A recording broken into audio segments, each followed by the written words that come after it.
Welcome to another episode of Bowcast. This is the archery podcast with the new school archer in mind. Bowcast covers everything from tips, techniques, and archery technology that will help raise your success in the field. And now, here is your host, covering the straight shot, Carrie Zilka. Welcome back to the Bowcast podcast. We are talking to Danny Hinton. This is part 2. If you have not listened to part 1, I highly recommend it. You can always go to the website bowcast.net/EP007 and listen to the first part of this interview. Part 2, we're talking about all sorts of stuff. Swapping out your strings, why you should change your cables, the cost of equipment. We talk about Peep Clarifiers and Peep Sizes. And for the love of God, y'all, don't judge me for not knowing what size peep I have. I have had the same bow for about 10 years. I take it in, I get the string swapped out, and they just put a new peep in. Yeah, I don't know. Don't judge me. We talk about single pin sights and some ideas for upcoming episodes. This guy is a wealth of information, and I cannot wait for some future episodes. So enjoy part 2. How do you know? How do you know when your string, how do you know when your string needs to be changed out just by looking at it? It looks like okay. Here's a can of worms. I don't wax my strings. I don't wax them. I built strings for a long time, and my personal opinion is, and some of the engineers told me the same thing, is if you ever pick up a spool of the strands of string material, 452X or whatever, it's very waxy. But when you twist these and put them under load, you're not going to get any more wax back in the center of that cable. You know what I'm saying? Physics is going to prevent it from happening. The outside will get fuzzy. If you want to wax it down, wax it down. But it's more for cosmetics than anything else. They wear out as they wear out. How do you know your string needs a new one?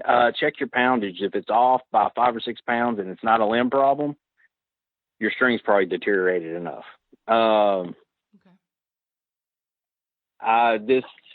I sold this Elite, and he finally put a string on it this year, and I'll be honest with you, the string looks like damn it on the outside, but I split it to look at it, and the actual strands look really good, just massively fuzzy. And the main reason most people change out a string and cable set, and always do it together. Okay. Don't change out string. Don't change out just a cable. Don't change out the cables if it's a 2-cam. Change the whole damn thing out because you want all that material the same newness, or, you want it to all work at the same time. Yeah. But that one would have probably still worked. The main thing is where the servings are going to come over the cams. There's always one spot that wants to start separating. And so, strings have gotten outrageous, if you ask me. Yeah, I know. I was building strings and retuning for $100 when I was doing it. And that was take off, put on, retune, time back out, everything. And now I see where you can spend up to $200 on a string set. Yep, I have. And I think it's crazy. I'm a sucker. I think it's dumb. It's crazy. It's everybody trying to scam what's left of us archers out of extra money because they're selling half of what they used to be selling when I was selling product. Yeah. I know there's material and there's time in this, but good God, these big companies have it all automated. Yeah. You've seen the videos of the automation of, whoever makes it.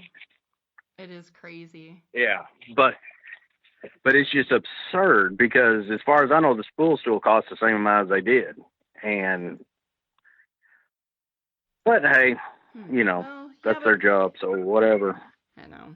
Well, it's just the cost of everything has gone up these days. It's amazing when people who aren't archers and don't have a lot of exposure to archery ask me how much I've invested in my equipment. They about fall out of their chair. Oh, do you? Yeah. Because it's expensive, especially when you get into some of the higher end stuff. They're just like, what? How much did you pay for that boat? I'm like, yeah, and it came with nothing on it. And they're like, oh my God. Yeah. When I started, the most expensive sight in my shop was an HHA XL 5519. I sold it for $120. And that was a lot. That was with my markup in it. That was the most expensive site that had ever been in my shop. Everything else was a $40 to $50 True Gold. Now that same site, which the only upgrade they did was they machined out a couple of little pockets to try to reduce maybe an ounce or two of weight, but the overall design is exactly the same. And I want to say they're close to $200 now. Oh, I paid like $3 something for my Spot Hog, like 5-6 years ago. Oh, and Spot Hog makes a killer site. Yeah, I mean, they're bulletproof for Western hunting. Spot Hog's awesome. It's a lot of money. But holy shit, it's a lot of money. Yeah, it's a freaking car payment. It's more than my car payments. I know, it's crazy. It's crazy. Yeah, I mean, you got a $400 sight. Now you've got sights with rangefinders that cost as much as a bow. Oh, I know. Some of those and ones you are don't... like $800-900. Uh-huh. I know. Pretty crazy. And they're not needed. I've done the long range thing. Been there, done that. I could run a golf ball size group at 80 yards all day, every day. I don't know. I don't know if I could. Well, I don't know. That's a whole other topic for another day. I have a harder time because I wear glasses, and with my contacts on, I can't see distance as well as with my glasses. That's just like a whole freaking super fun time for me. So longer. Have you tried a clarifier? I have not. What is that? Wait. Okay, clarifiers are, God, who makes it? Archery Specialty, I believe. They make it's a pain, and it's very expensive. Okay. Unless your pro shop has it, but it's different lenses that you can put in your Peep. In your Peep. Oh, so you can use your right eye can see the pins really good, but your left eye, you can use whatever contacts you use for distance or whatever. It almost makes contacts into bifocals. But just for your pins. Sure. And it helps out a lot of people that I know. It's just, if the place you go doesn't have already bought the kit that has a different, lens numbers in it, it can be expensive to buy the whole kit with all the lens numbers till you find which one fits you the best. Sure. But it's a good tool if you got that issue. I do, and it's always been a huge frustration point for me. That's neat. I'm so doing. Well, what size Peep do you use? I don't know. You're supposed to know what size Peep you have. Is it? It's a smaller one. Don't put me on the spot. It's a smaller one? Yeah. If you're bow hunting, the smallest Peeps you should have is a 3/16. I was gonna say I was looking at this one. That's the smallest one you should ever have. That's probably the only one I've ever installed. I don't like the quarters. How so? Why not? They're too big. Okay, because half of your accuracy comes from anchoring, looking through the Peep, and seeing the sight. If you match your Peep to your housing size, you don't have two circles inside each other that are not. You end up with one edge that is your Peep edge and the edge of your side housing. So I'm trying to think of how to explain this. If you take a 2-liter top and set it inside a cup. Okay. That 2-liter top can be all different places inside the bottom of that cup. So you could think you're dead on, but if your side housing, which is the 2-liter top, is in the bottom left, you're not going to hit where you need to hit if it's not dead center every time. So what I used to make sure that my guys knew, and that's why I always like the 2-inch housing or bigger, which Spot Hogs usually have big housing, so that's always a good thing, was I'd get a guy that couldn't get the accuracy he wanted, and it was because he either had too small of a Peep and couldn't see the side housing at all, or wanted a big Peep because he thinks he needs light, and his housing was floating around inside the Peep.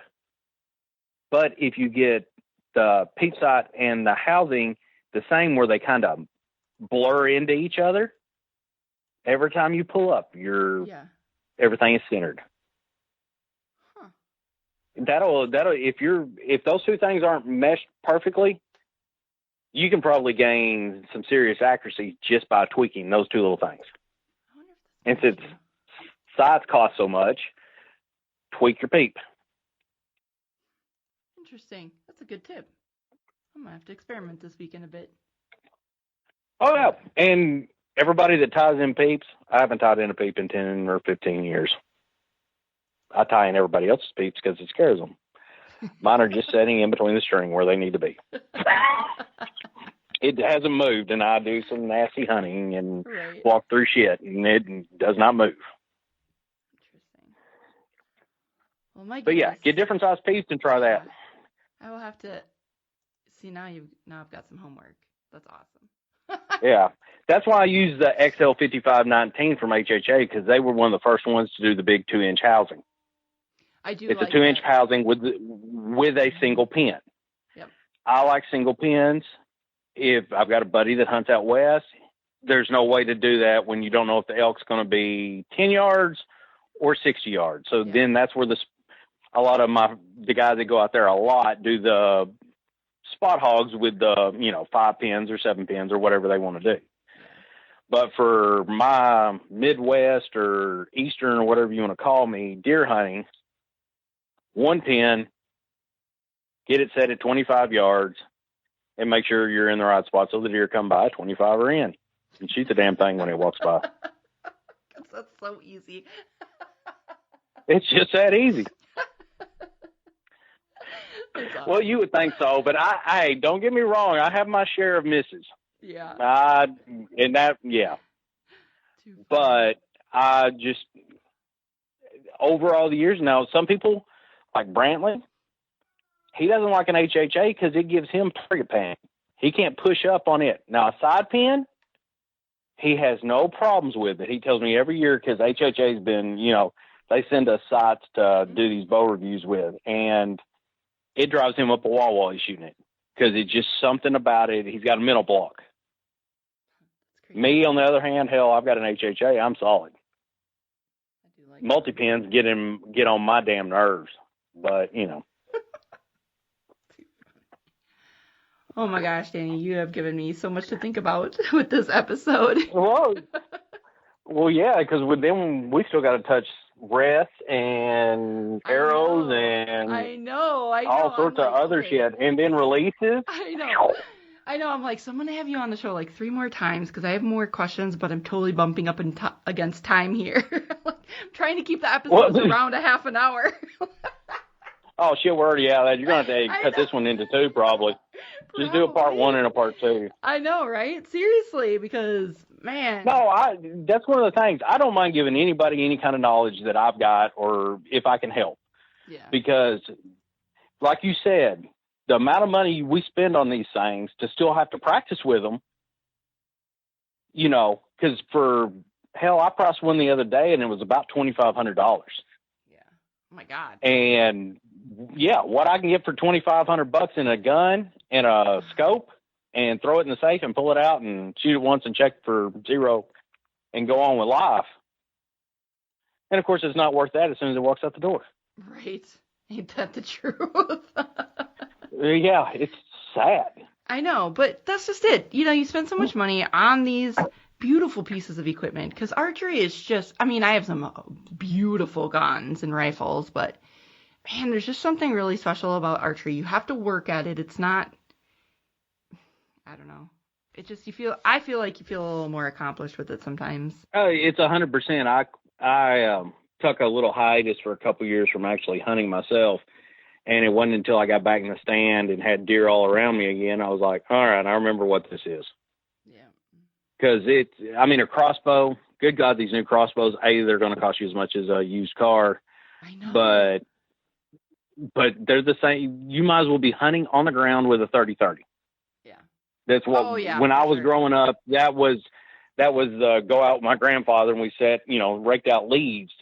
But within 100 yards, or really within 50, which is what our woods would work with, all you had to do is point and shoot. Well, that's the same damn thing as what these crossbows are now. Yeah, agreed. 100% agreed. It's pretty crazy. It's crazy how far things have come. How just the engineering that goes into these weapons is just insane. It's just insane. Well, it's spooky, and evidently, I'm assuming now materials are capping everything because, this year's bow test, Brantley even said it wasn't anything like with stupid new tech that, just astonished us. Mm-hmm. They're good bows, but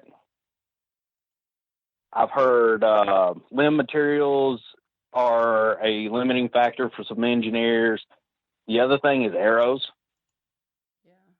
Because when I was started, most people were in a 400 spined arrow.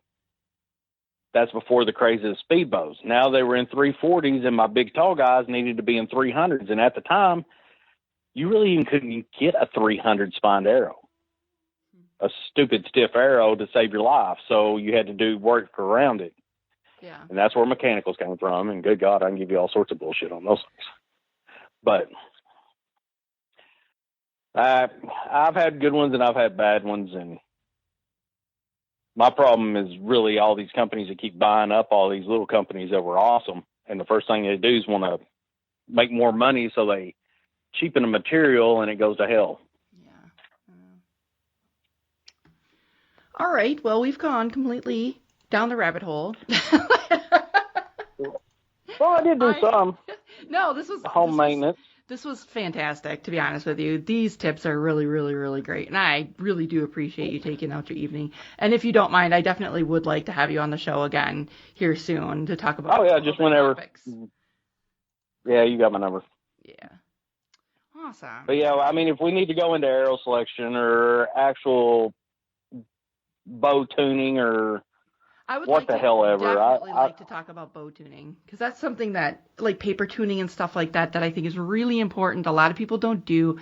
My bow shop does it for me. I'm kind of lazy. Like you said, I'm a little spoiled because I do. I have 3 excellent bow shops within 10 miles of me.